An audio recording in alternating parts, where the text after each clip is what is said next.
Hi, I'm Dr. Sireesha Reddy, Chief Gynecologist at Motherhood Hospital's Hebbal branch in Sakarnagar, and I practice obs and gynae and with special interests in laparoscopic surgery and infertility treatments.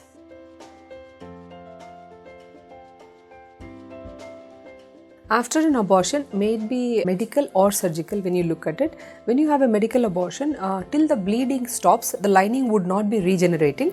Once the bleeding stops after the medication process is completed, the lining rebuilds and it would take 3 to 4 weeks after stoppage of the bleeding to start your periods.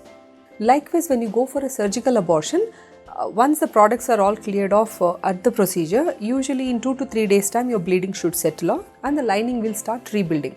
So that would again take 3 to 4 weeks time. By and large, whichever method of abortion that you've chosen, may it be medical or surgical, you should have got your period by the end of a month after the process.